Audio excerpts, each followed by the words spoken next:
Hi, this is Vernon, and welcome to part 12 of Chasing Time Travelers. My basic theory is that the Yucatan Peninsula is a map of the heavens. So, all those ancient temple cities like Chichen Itza, Uxmal, Mayapan, Tulum, Ekbalam, Koba. I'm thinking of the places I've been to: Zibanche, um, Kalakmul, like all those ancient, and there are thousands more, right? Thousands more, and many thousands that haven't been excavated yet. And some of those cities have thousands, in quote cities, have thousands of structures. Anyway, my theory is that um, the Yucatan Peninsula is a map of the heavens, and specifically meaning that I think the map shows where there's intelligent life. So I'm arguing that there are thousands of planets where there is intelligent life.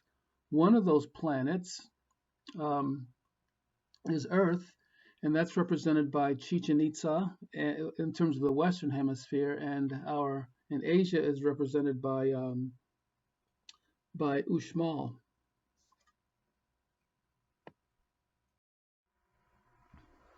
So when I talked to you last time in part 11, I showed you the Mayan replica of the Portuguese Algarve, and in other words, the Mayas didn't randomly put structures in certain places. Very few of these structures are identical. In fact, I haven't found any identical structures, at least not at Chichen Itza. And there are some that look a lot alike, but if you look at them carefully, there's some little difference. Anyway, there's so let me move on. I showed you this one before. This is another shot of the Algarve at Portugal. Those are sea caves. Now let's go to North Africa and the Middle East on the Mayan map. So here's Israel, Egypt, Libya, the Nile, Forzaga Arch, and Lake Chad. Um, this is a map that I drew, and I'll explain it briefly. Then I'll show you some real stuff. So if you see that arch there toward the bottom, um, it's unfortunate, but the archaeologists have damaged that wall that you see that runs right past underneath that arch. And my argument is that in quotes, that wall, it is literally a wall, but that wall is a map of the Nile River, and uh, and that arch represents Forzaga Arch. But yeah, let's continue. So several years ago, I went duck walking over beer cans and God knows what to because I was following the wall. This was before they made it out of bounds, and you can't tell because my camera's so cheap here, but this is where the wall split. And I was staring at it. I'm like, why do they make this wall split? It just didn't make any sense to me. And then I realized where it was, and I was like, oh, they're showing us the fork in the Nile River. Why didn't they use a regular river? Because, as I mentioned before, there are very few rivers in the Yucatan Peninsula. At least not above ground. There are plenty below ground, but um, there's rivers. You can see some canals at Palenque, for instance, but Chichen Itza, I'm not aware of any streams there or rivers. So there's a place at Chichen Itza. Look on the right hand side here, the right hand picture. That place is called the Market, and it is roughly where the market at Leptis Magna was at the on the Mediterranean coast. So I think what they're showing us is Leptis Magna from long ago.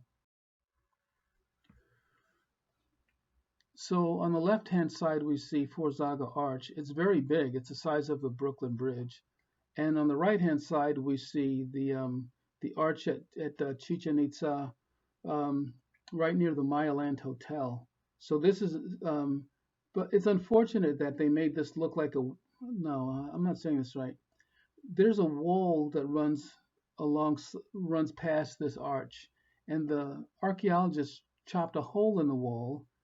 Now that to make it look like it's the Champs Elysees and it's a welcoming arch, but it's not, in my opinion. It just represents a landmark. It represents Forzaga Arch in Libya,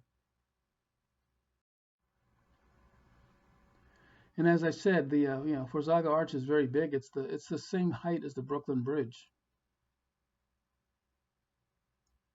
meaning it's a it's an outstanding landmark. So if you follow that stone wall, past the fork, it goes out west, which would imply that to a cenote, right, a sinkhole. And at first I thought this was all just random stuff, and that wall was a boundary type of wall. And then when I realized it split for no apparent reason, I was like, no, no, no, this is not a boundary wall. This is a landmark. And that's how I figured out it was the Nile River just based upon where it was. But then when it ran out west to a cenote, I couldn't figure that out unless they were telling us that the Nile River either will or has in the past, you know, run west out to some lake. And when I looked it up online, it's actually that's what happened. It's called the Yellow Nile. So the Mayas were showing us where the Yellow Nile used to go. It used to run out to Lake Chad, and but they used the cenote to represent Lake Chad. A cenote is a lake kind of sinkhole. So here's an old map, and if you look at that red line, you can see that there used to be others who believed that the Nile went west. Let's talk Israel. So the map on the left shows you where Israel is. If you look at the bottom right corner, just below Lebanon, just west of Jordan, you can see, and north of Egypt, you see Israel. And my argument is that the Maya showed us the same thing. They put a temple for Israel, they put a temple for Egypt, they put a temple for Libya, and they all look different. So here's a temple that represents Israel, according to my theory. The archaeologists called it the steam bath or the steam room or something like that. It had three sections, just like according to the Bible, those temples in those Israeli temples in the Old Testament. Sub-Saharan Africa got destroyed to put in the Maya Land Hotel. These stone structures are all that's left of it. And that's the end of part one. Part 12. Thank you for listening to me rave on about Mayan time travelers.